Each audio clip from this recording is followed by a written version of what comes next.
How did the 1969 draft lottery determine draft order? Have you ever wondered how the draft lottery of 1969 changed the way young men were called to serve during the Vietnam War? This lottery was a significant event in American history, marking a shift from previous draft methods. It aimed to create a fair and random system for selecting individuals for military service. Before this lottery, the oldest men were often drafted first, which many felt was unfair. So, how did it work? On December 1, 1969, a public event took place at the Selective Service National Headquarters in Washington, D.C. All 366 days of the year were printed on slips of paper and placed inside blue plastic capsules. These capsules were mixed in a large glass container. The excitement built as the capsules were drawn one by one. The first date drawn was assigned the draft number 1.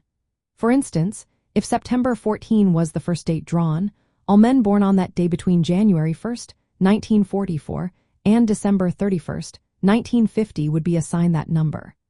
This meant they would be called first for induction. The drawing continued until all dates were assigned numbers from 1 to 366, establishing the draft order based on birthdays. But what happened if multiple men shared the same birthday? To address this, a second lottery was held on the same day. The 26 letters of the alphabet were drawn to determine the order among those with the same birth date. The first letter drawn was J, meaning men with last names starting with that letter would be called before others sharing the same birthday. This added another layer of fairness to the process. Once the results were announced, local draft boards updated their registrants' files to reflect the new order. Men with early drawn birthdays faced a higher chance of being drafted, while those with later numbers might avoid service unless draft quotas were not met. If a board filled its quota, men whose birthdays were not yet reached were generally free from draft liability unless a national emergency occurred. The draft lottery of 1969 was a major shift in policy and became a symbol of the era. It reflected the tension and uncertainty faced by young men during the Vietnam War.